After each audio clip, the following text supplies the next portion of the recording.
Okay, so this week we're focusing on setting and how it impacts the plot of a story. And so you should have already listened to the story Morning on the Lake. If you have not, please go back and listen to the story before listening to this. I promise I'll keep my lesson short because I know this story to listen to is a little long. Um, but when I think about Morning on the Lake, what can you say where and when this story takes place? So, where does it take place? When does this take place? Um, when you think about it, the where, obviously, this is in a very outdoorsy setting. It's not specific, but it doesn't seem like it happens in Indiana. It's references mountains and things like that. So you're thinking more. This does seem like America, so it's probably somewhere in the West. And when the story takes place, it could be happening now. The way the people are dressed, it's probably maybe within the last 30 or 40 years. Just looking even just at the cover, the way the boy is dressed, hairstyle, within the last 30, 40 years. It could be now. It doesn't look exactly like now, but it's relatively recent. It didn't happen hundreds of years ago. And how does the author show you the setting? Well, I think the author does a really good job of showing you the setting throughout. You have Morning on the Lake, you see the boy getting dressed.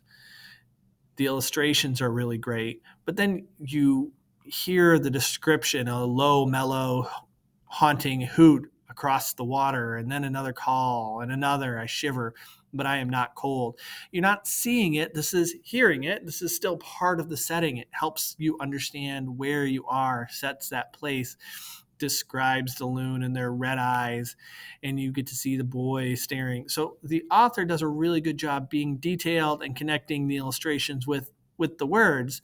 So you're really getting a good idea of setting. And do you think it matters when and where the story of Morning on the Lake takes place? Yeah, I mean, in this case, this story kind of has to take place here for it to make any sense. Certain stories, it doesn't matter what the setting necessarily is. For example, if I'm thinking about Thank You, Ma'am, that lesson, where that happened, that could happen at somebody's house or in a school, or the lesson that's being taught there could have happened anywhere. It could have been in Fort Wayne, Indiana. It could have been in Seattle, Washington. It could have been anywhere. So the setting itself wasn't nearly as important. But Morning on the Lake and seeing the animals and the connection with nature and connection with culture as well, Morning on the Lake kind of has to take place in this setting. If the story were set in a city, it would look totally different. It would sound totally different. Um, and it wouldn't have that same connection with nature if it took part in the middle of a city with lots of cars and buses and all the other things that go on in a city.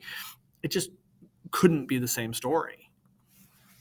And then when we think about Brian's Winter, I know we've only looked at it a little bit, but Brian's Winter, for example, we haven't talked about Rikki Tikki Tavi, but Ryan's Winter, the setting is the thing that literally drives all the action of the story. So you have a setting that is actually dictating what the characters do and how he reacts to what's going on.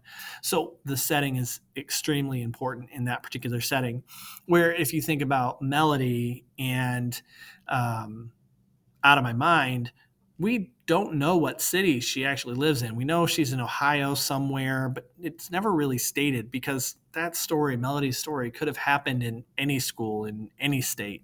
So that's not as important for what happened in that story as it is in Brian's Winter, where the setting is vital to the overall story.